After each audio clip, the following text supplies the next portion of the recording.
मैं अरुणा कुजूर, सहायक प्राध्यापक भूगोल, हॉली क्रॉस विमेंस कॉलेज अंबिकापुर से। एमए ज्योग्राफी सेकेंड सेमेस्टर का एक पेपर है एनवायरमेंटल ज्योग्राफी, जिसके थर्ड यूनिट में एक टॉपिक है पर्यावरणीय प्रदूषण, जिसे इंग्लिश में कहा जाता है एनवायरमेंटल पोल्यूशन। आज हम इस टॉपिक को देखेंगे। आइए सबसे पहले देखते हैं कि हमारा पर्यावरण प्रदूषित कैसे हुआ। जब मानव ने इस भूतल पर रहना आरंभ किया था, उस समय पर्यावरण स्वच्छ और प्रदूषण रहित था। मानव की आवश्यकताएं बहुत ही सीमित थी। मानव के द्वारा प्रकृति के साधनों का जितना दोहन किया जाता था, उसकी क्षतिपूर्ति प्रकृति बहुत ही आसानी से कर लेती थी। लेकिन मानव सभ्यता के विकास के साथ जैसे जैसे मानव ज्ञान और तकनीकी का विकास होता गया, वैसे वैसे मानव अपनी इच्छानुसार पर्यावरण के तत्वों का अविवेकपूर्ण यानी अंधाधुंध दोहन करता चला गया और हमारा पर्यावरण धीरे धीरे प्रदूषित हो गया।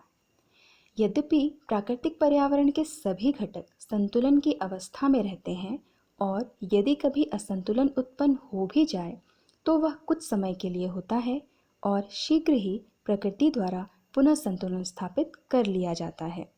इसका ज्वलंत उदाहरण हम कोविड-19 के कारण किए गए इस लॉकडाउन के दौरान देख सकते हैं, जहां संचार माध्यमों द्वारा पर्यावरण पर पड़ने वाले सकारात्मक प्रभावों पर प्रकाश डाला जा रहा है। केंद्रीय प्रदूषण नियंत्रण बोर्ड के अनुसार यातायात संबंधी प्रतिबंधों व औद्योगिक इकाइयों में कामकाज बंद किए जाने से देश भर में प्रदूषण का स्तर कम हुआ है। हवा स्वच्छ हो रही है, आसमान का रंग नीला नजर आ रहा है। यहाँ तक कि पंजाब के जालंधर की हवा इतनी साफ हो गई है कि शहर से हिमाचल प्रदेश के धौलाधर रेंज के बर्फीले पहाड़ भी देखे जा सकते हैं। वहीं दूसरी ओर वैज्ञानिकों ने दावा किया है कि प्रदूषण कम होने की वजह से ओजोन परत में बहुत तेजी से सुधार आया है। इस प्रकार हम देखते हैं कि हमारी प्रकृति स्वयं क्षतिपूर्ति करने में समर्थ होती है। ज़रूरत है तो बस इस बात की कि हम उसे थोड़ा समय दें। आइए देखते हैं प्रदूषण का अर्थ।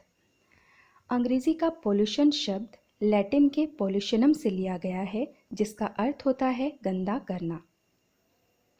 साधारण शब्दों में यदि हम देखें तो प्रदूषण वायु, भूमि और जल के भौतिक, रासायनिक और जैविक लक्षणों में होने वाले वे अनचाहे परिवर्तन हैं जो मनुष्य और अन्य जीवों पर प्रतिकूल प्रभाव डालते हैं। इसके बाद हम देख लेते हैं कुछ परिभाषाएं, जिनमें अमेरिकी राष्ट्रीय विज्ञान अकादमी के अनुसार प्रदूषण जल, वायु या भूमि के भौतिक, रासायनिक या जैविक गुणों में होने वाला कोई भी अवांछनीय परिवर्तन है जिससे मानव, अन्य जीवों, औद्योगिक क्रियाओं या सांस्कृतिक तत्व तथा प्राकृतिक संसाधनों को कोई हानि हो या होने की संभावना हो। फिर हम देखते हैं दासमैन के अनुसार प्रदूषण पर्यावरण में पदार्थों या ऊर्जा के रूपों का उस मात्रा में संचय है जो पारितंत्रों की उनके तटस्थ बनाने या गैर हानिकारक बनाने की क्षमता से अधिक होता है। फिर हम देखते हैं नेशनल एनवायरमेंटल रिसर्च काउंसिल के अनुसार मानव के क्रियाकलापों से उद्भूत अपशिष्ट पदार्थों एवं ऊर्जा उत्सर्जन से पर्यावरण में होने वाले हानिकारक परिवर्तनों को प्रदूषण की संज्ञा प्रदान की जाती है। फिर हम देखते हैं हेगेट के अनुसार मृदा, वायु, जल आदि के रासायनिक, भौतिक एवं जैविक गुणों में परिवर्तन होने से जीव जगत प्रभावित होता है, जिसे प्रदूषण कहा जाता है। इस प्रकार यदि हम इन परिभाषाओं को देखें तो तीन बातें स्पष्ट होती हैं। पहला, मानव की क्रियाओं से जो अपशिष्ट निकलते हैं उनसे प्रदूषण होता है। दूसरा, इन अपशिष्टों से निपटना मानव के लिए एक बड़ी चुनौती है। तीसरा, इन अपशिष्टों का प्रभाव पर्यावरण के भौतिक एवं जैविक दोनों तत्वों पर पड़ता है। फिर हम देखते हैं प्रदूषक क्या है। प्रदूषण उत्पन्न करने वाले पदार्थों को प्रदूषक कहा जाता है। प्रदूषक दो प्रकार के होते हैं। पहला, जैव क्षयकारी प्रदूषक और दूसरा जैव अक्षयकारी प्रदूषक। आइए दोनों को हम बारी बारी से देख लें। पहला है जैव क्षयकारी प्रदूषक। ये वे प्रदूषक होते हैं जो प्रकृति में कुछ समय के बाद सूक्ष्म जीवों द्वारा अपघटित कर लिए जाते हैं, जैसे जैविक अपशिष्ट पदार्थ। इसका सबसे अच्छा उदाहरण है हमारी रसोई से निकलने वाला सब्जियों और फलों का छिलका, ऐसा ही प्रदूषक है। फिर हम देखते हैं दूसरा जैव अक्षयकारी प्रदूषक। ऐसे पदार्थ जो सूक्ष्म जीवों द्वारा अपघटित नहीं हो पाते हैं, ये कई साल तक प्रकृति में यूं ही पड़े रहते हैं, जैसे जहरीली भारी धातुएं जिनमें सीसा, जस्ता, पारा, कैडमियम, निकेल और कई प्रकार के रासायनिक यौगिक शामिल हैं। फिर हम देखते हैं पर्यावरण प्रदूषण के प्रकार, जिसमें पहला है वायु प्रदूषण, दूसरा है जल प्रदूषण, तीसरा है ध्वनि प्रदूषण, चौथा है मृदा तथा भूमि प्रदूषण और पांचवा है रेडियो एक्टिव प्रदूषण, जिनको हम बारी बारी से देखेंगे। आइए शुरू करते हैं वायु प्रदूषण से। विश्व स्वास्थ्य संगठन के अनुसार वायु का प्रदूषण वह स्थिति है जब वायु में मनुष्य तथा उसके वातावरण के लिए हानिकारक ठोस, तरल या गैसीय पदार्थों के प्रवेश से वायु का प्रदूषण होता है। आइए देखें वायु प्रदूषण के कारण। पहला है प्राकृतिक कारण, जिसके अंतर्गत ज्वालामुखी विस्फोट, धूल, तूफान, वनाग्नि, वनस्पतियों का दहन आदि शामिल हैं। फिर हम देखते हैं दूसरा मानवकृत कारण, जिसके अंतर्गत कारखाने, नगर केंद्र, मोटर वाहन, वायुयान, उर्वरक, कीटनाशक, ताप विद्युत गृह आदि शामिल हैं। फिर हम देखते हैं वायु प्रदूषण के प्रभाव, जिसमें पहला है ओजोन क्षय। वायु प्रदूषण से ओजोन परत को क्षति पहुंच रही है। दूसरा है ग्रीन हाउस प्रभाव, जिससे पृथ्वी का तापमान दिन ब दिन बढ़ता जा रहा है। तीसरा है अम्ल वर्षा। सल्फर डाइऑक्साइड और नाइट्रस ऑक्साइड जैसे प्रदूषक वायुमंडल में पहुंचकर अम्ल वर्षा का कारण बनते हैं। चौथा है धूम कोहरा, जो औद्योगिक क्षेत्रों में देखने को मिलता है, जिससे मानव स्वास्थ्य पर बहुत बुरा प्रभाव पड़ता है।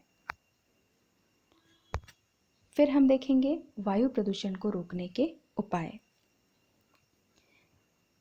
पहला और कारगर उपाय है वृक्षारोपण।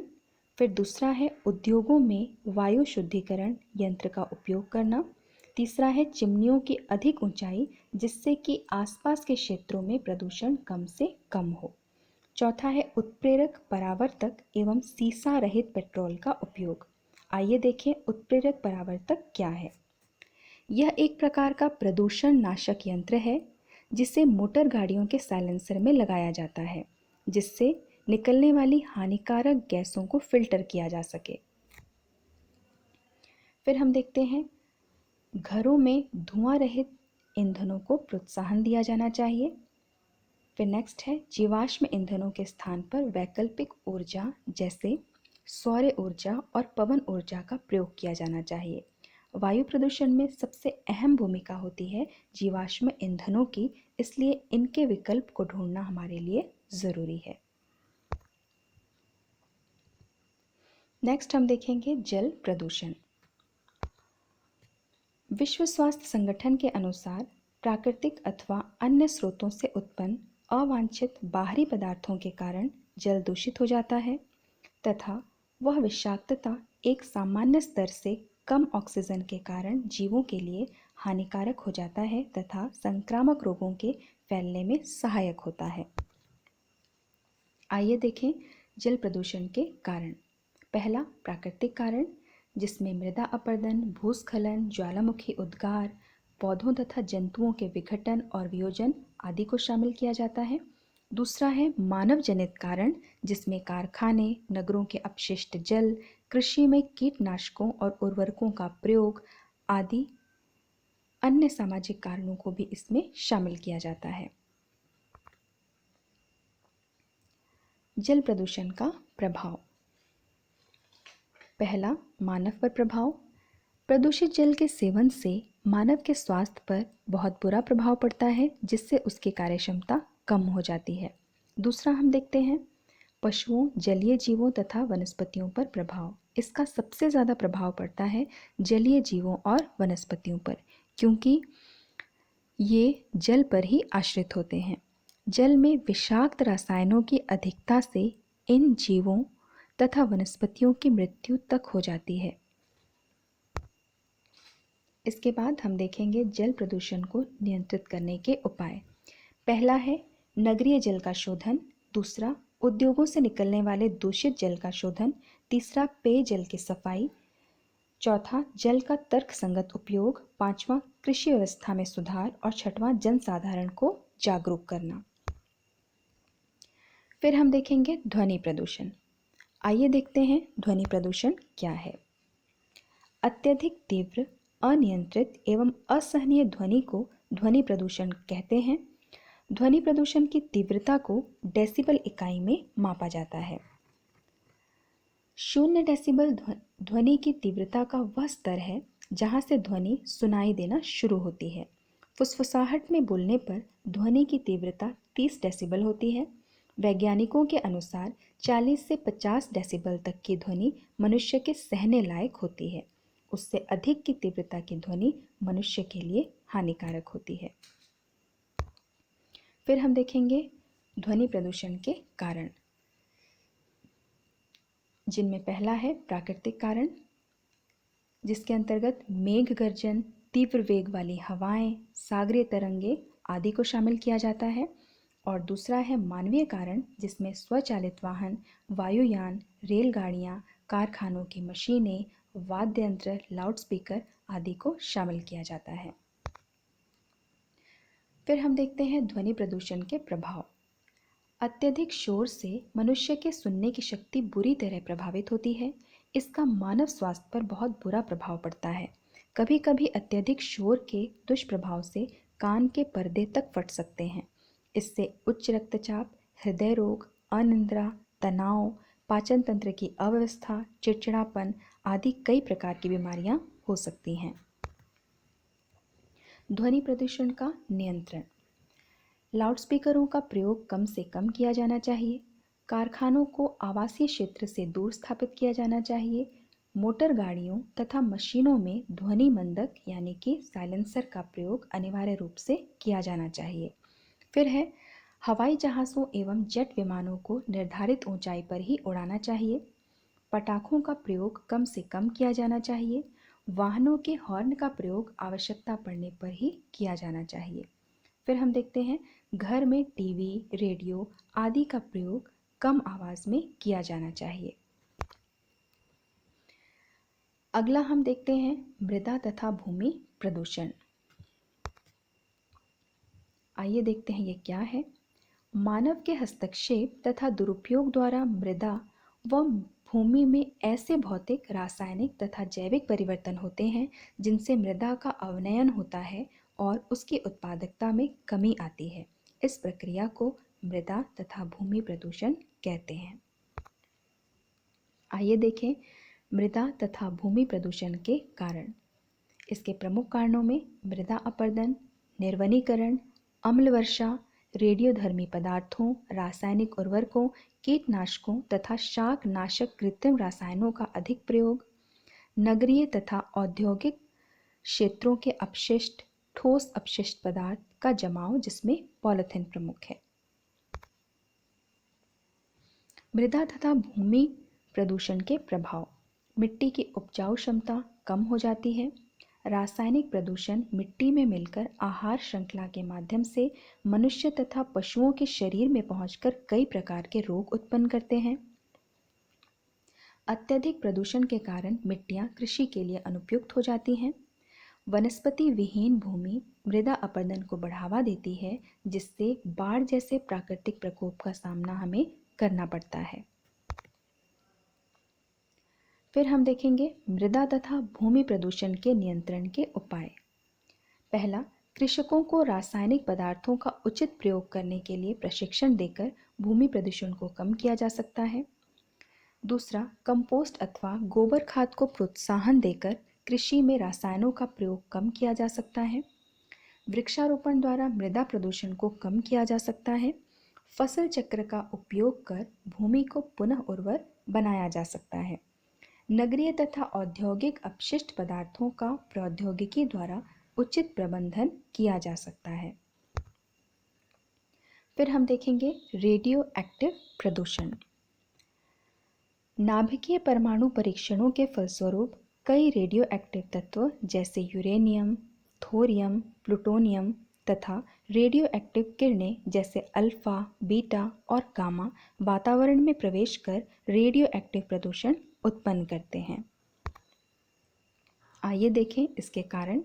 परमाणु भट्टी में प्रयोग होने वाले ईंधन, चिकित्सा क्षेत्र में उपयोग होने वाली किरणें जैसे एक्सरे, जिनसे आप सभी परिचित हैं, प्रयोगशालाओं में प्रयोग होने वाले रेडियोधर्मी पदार्थ, परमाणु अस्त्र शस्त्र में उपयोग होने वाले रेडियोधर्मी पदार्थ। फिर हम देखते हैं रेडियो एक्टिव प्रदूषण के प्रभाव। रेडियोधर्मी पदार्थ द्वारा मिट्टी व जल का प्रदूषण होता है, जो पौधों द्वारा प्राणियों तथा मानव के लिए घातक होता है। एक्सरे से उत्पन्न विकिरण जैविक रूप से हानिकारक होता है, क्योंकि यह कोशिकाओं तथा ऊतकों को नष्ट कर देता है। वायु में व्याप्त रेडियोधर्मी पदार्थ मानव के श्वसन तंत्र को प्रभावित करते हैं। साथ ही इसके विकिरण से कैंसर, त्वचा के रोग, ल्यूकेमिया आदि बीमारियां होती हैं। फिर हम देखते हैं रेडियोधर्मी प्रदूषण के नियंत्रण के उपाय। पर्यावरण को स्वच्छ और सुरक्षित रखने के लिए नाभिकीय ऊर्जा के प्रयोग में मॉनिटर करते रहना तथा प्रदूषण नियंत्रण के उपाय आवश्यक हैं। इसके लिए नाभिकीय संयंत्रों को सुरक्षित बनाना, अपशिष्ट पदार्थों के विसर्जन की उपयुक्त व्यवस्था करना, रिसावों का नियंत्रण करना, यूरेनियम खदानों में उपयुक्त प्राविधिक का प्रयोग करना आदि उपाय प्रमुख हैं। इस अध्याय में हमने देखा प्रदूषण का अर्थ, परिभाषा, प्रकार एवं उसे नियंत्रित करने के उपाय। वास्तव में मानव विकास की दौड़ में जीवन देने वाली प्रकृति को ही क्षतिग्रस्त कर रहा है। आइए हम सब मिलकर पर्यावरण को प्रदूषण रहित बनाएं और प्रकृति से पुनः हाथ मिलाएं। धन्यवाद।